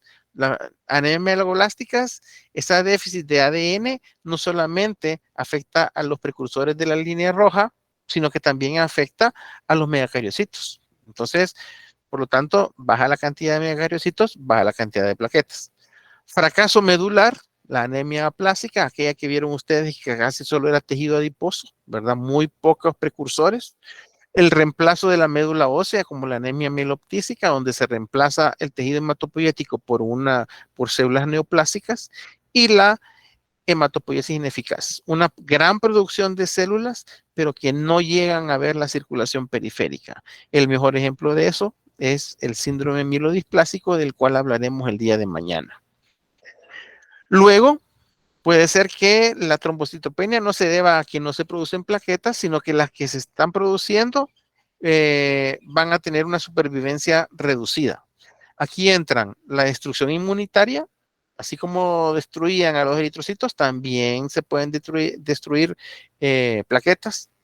Y ahí tenemos unas trombocitopenias autoinmunitarias, como es las púrpuras trombocitopénicas, o secundarias a otras patologías como lupus eritematoso, algunos fármacos tienden a lesionar la plaqueta y hacer que se vayan se destruyan, o posttransfusionales también puede haber algún tipo de disminución en la vida de la plaqueta o las infecciones. Y las destrucciones no inmunitarias, tenemos a la coagulación intravascular diseminada, que no es nada más que la activación del sistema de la coagulación dentro de los vasos sanguíneos. El sistema de la coagulación usualmente pues, nos va a servir para evitar hemorragias, pero el sistema de la coagulación normalmente no se debería de activar dentro de los vasos sanguíneos. Lo que menos queremos es que la sangre pase de estar líquida a pasar a que sea sólida, que se coagule dentro de los vasos. Eso es lo que ocurre en la coagulación intravascular diseminada. O en algunos daños a nivel de los vasos sanguíneos, ¿verdad? Que tienden a producir trombos, eso se llama microangiopatía trombótica, y los hemangiomas, es decir, algunos tumores de los vasos sanguíneos, ¿verdad? Que son grandes y esos causan un secuestro, es decir, acumulan plaquetas y nos pueden dejar en la periferia con una trombocitopenia. Lo que les decía, el secuestro, ¿verdad? Y lo otro son las diluciones también. ¿Cómo se pueden diluir la cantidad de plaquetas? Los pacientes que son politransfundidos, ¿verdad? Que no se les transfunden propiamente plaquetas, pueden las plaquetas que tiene diluirse en esa cantidad de células que está recibiendo por la transfusión. ¿Dudas o preguntas sobre trombocitopenia? Si no, terminamos con los trastornos hemorrágicos. Ya hablamos de fragilidad vascular, pues no íbamos a hablar. Ya hablamos de la deficiencia o disfunción plaquetaria y hoy vamos a terminar con las alteraciones de la coagulación. Las coagulaciones de los factores de la coagulación se manifiestan como equimosis, es decir, como moretes, o hematomas postraumáticos de gran tamaño, o un periodo prolongado de hemorragia. Es decir, una persona que normalmente se somete a un procedimiento, por mencionar una extracción dentaria, pues sabemos que va a haber algún grado de hemorragia, pero que esta va a ser limitada, ¿verdad? Pero estas personas que tienen trastorno de la coagulación, esta hemorragia puede ser mayor de lo normal. Estas hemorragias también pueden producirse en el tracto digestivo, gastrointestinal, en las vías urinarias o en las articulaciones de carga. Las articulaciones de carga son la cadera, los tobillos y las rodillas. Entonces, porque son las que soportan la carga del organismo. Y la acumulación de sangre en esas articulaciones se conoce como hemartrosis. ¿Por qué se pueden alterar los factores de la coagulación? Usualmente son deficiencias hereditarias que afectan a un único factor de la coagulación y las adquiridas usualmente afectan a múltiples factores al mismo tiempo. Entonces, las hereditarias afectan a uno, las que se adquieren, es decir, que no son hereditarias, van a afectar a muchos. Las más frecuentes son la deficiencia del factor 8, la deficiencia del factor 9 y la deficiencia del factor de Willebrand. Estas son las deficiencias hereditarias más comunes. Y lo otro que mencionábamos era la coagulación intravascular diseminada. La coagulación intravascular diseminada es un trastorno trombohemorrágico. Aparentemente esa palabra suena como contraria, como opuesta, ¿verdad? Porque por un lado podemos tener que hay trombosis, es decir, hay una activación de la coagulación, pero por el otro lado también puede haber hemorragia, es decir, como que si pasara lo opuesto, como que si no se activara el sistema de la coagulación. Y se caracteriza por la activación excesiva de la coagulación y la formación de trombos en la red microvascular.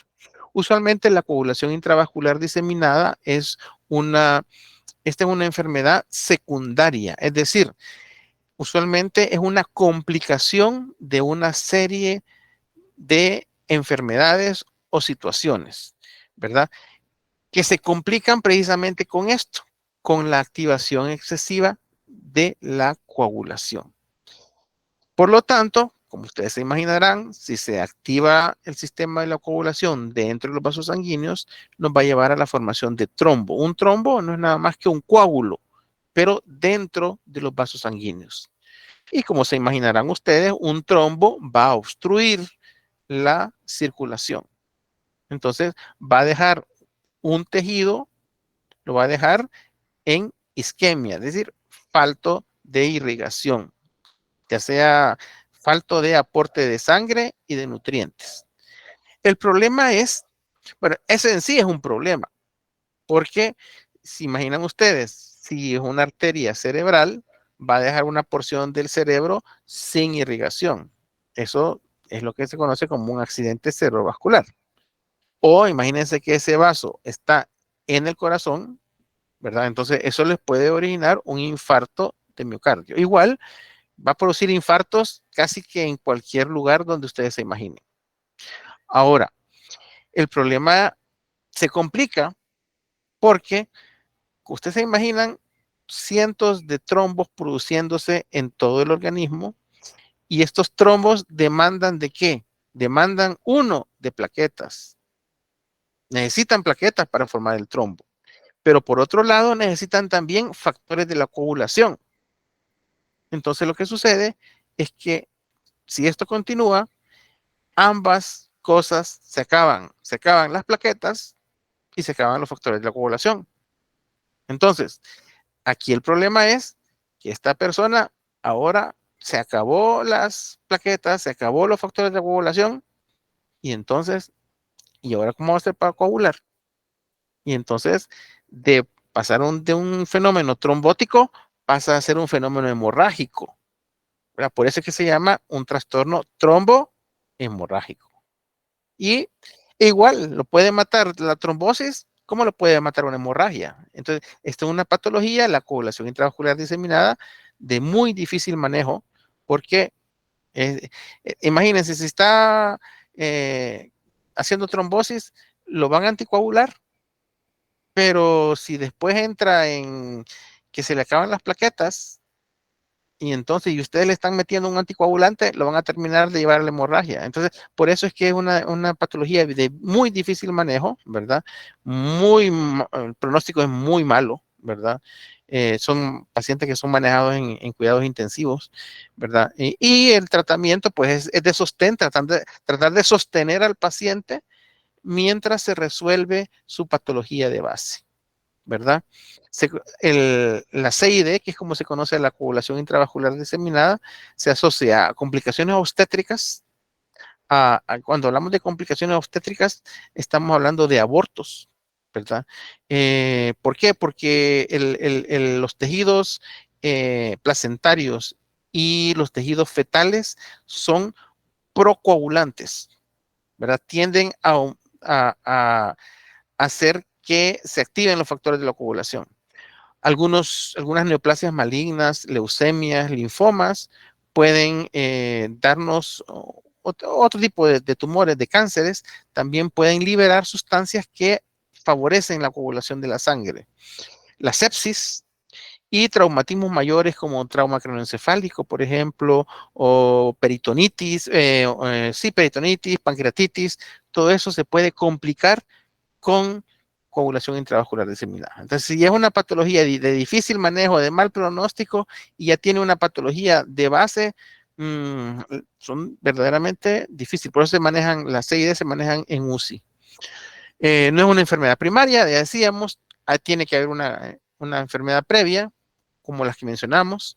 Los mecanismos principales son, ¿por qué se debe? ¿Qué es lo que sucede en esta enfermedad primaria? Hay liberaciones de factores tisulares o de sustancias procoagulantes en la coagulación, como lo mencionábamos, o hay una lesión extensa de las células endoteliales y por lo tanto eso favorece la coagulación, o hay reacciones antígeno-anticuerpo o microorganismos o quemaduras, y todo eso nos promueve la coagulación. Las consecuencias, pues el depósito de fibrina dentro de la microcirculación y la isquemia tisular, y nos puede haber una anemia hemolítica microangiopática porque al volverse los vasos sanguíneos irregulares, se llegan a destruir ahí los eritrocitos y eso nos lleva a una anemia hemolítica. y adiátesis hemorrágica por consumo de las plaquetas, factores de la coagulación y activación del plasminógeno. Entonces, todo eso hace que el paciente comienza a sangrar. El diagnóstico es por la clínica o un paciente que estaba relativamente bien. Bueno, va a depender de cuál sea la patología previa, pues, pero que se descompensa, pues puede ser una CID. Y luego, pues, es la medición de las diferentes sustancias que se pueden acabar, ¿verdad? Como puede ser el fibrinógeno, las plaquetas, o la medición de los tiempos de tanto de protombina como de tromboplastina y los productos de degradación de la fibrina, de forma de estar vigilando cómo se encuentra la circulación de la coagulación, perdón, de estos pacientes. Y para terminar, pues tan malo es la falta de plaquetas como el exceso. ¿Por qué? Tal vez ahora que llegamos a este punto, se me recuerdo de que se me olvidó decirles por qué era malo el exceso de glóbulos rojos circulantes. ¿Cuál es el problema? El problema es que ese exceso de glóbulos rojos vuelve a la sangre muy viscosa. Y esa hiperviscosidad sanguínea nos va a facilitar la producción de trombos, ¿verdad? Entonces, por eso es que el exceso de glóbulos rojos es malo. ¿Por qué? Porque la sangre muy viscosa puede activar la coagulación, por una parte. Y lo mismo ocurre aquí con las plaquetas. Si bien es mala la falta de plaquetas, porque no tenemos quien nos ayude a detener la sangre, el exceso de plaquetas también es malo. ¿Por qué? Porque ese exceso de plaquetas también nos va a favorecer la coagulación. Entonces, las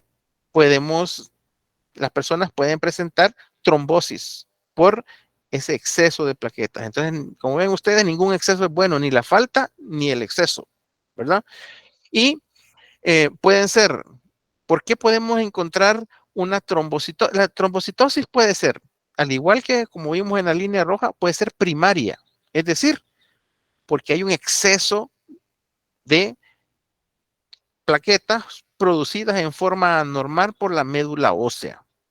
Ya vamos a ver el día de mañana, perdón, pasado mañana, ¿verdad? Mañana es el Día de la Madre, mañana va a haber clase.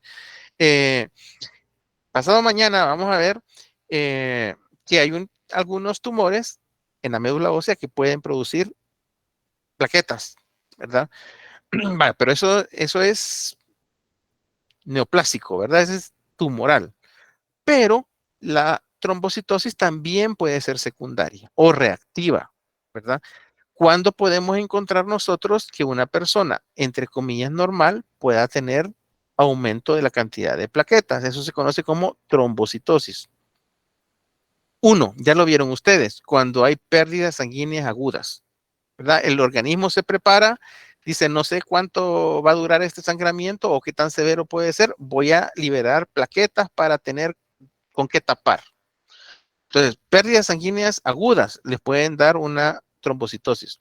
Recuperación de una trombocitopenia, es decir, una persona que por X causa tomaba un fármaco, eso le causó una trombocitopenia, cuando se quita el fármaco, entonces esta persona cuando se recupera puede irse al contrario, puede producir demasiadas plaquetas. Esa es la que se conoce como una trombocitosis de rebote.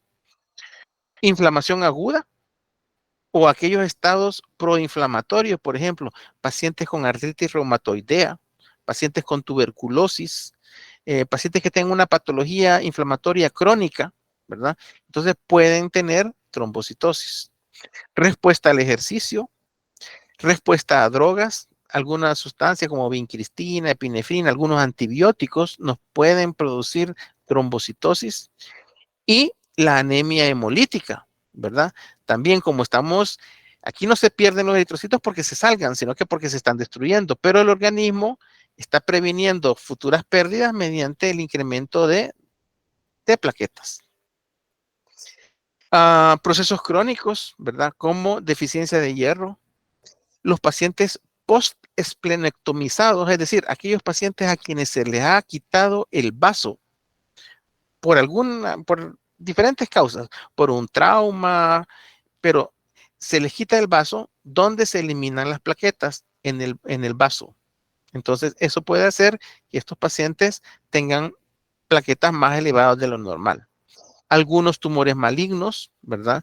Y algunas enfermedades infecciosas o algunas enfermedades inflamatorias crónicas, como les decía, lupus, pueden producir que estos pacientes tengan un aumento en la cantidad de plaquetas. Bueno, yo no sé si todavía están despiertos, ¿verdad? Porque hace mucho que no los escucho, pero espero que no. No sé si tienen alguna duda o pregunta. No, doctor, todo claro. Muchas gracias.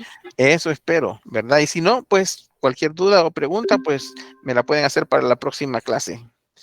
Si no, pues nos volvemos a reunir el día jueves. Muchas gracias. Gracias, doctor. Gracias. Gracias, doctor. Gracias, doctor. Gracias, doctor. Gracias, doctor. Gracias, doctor.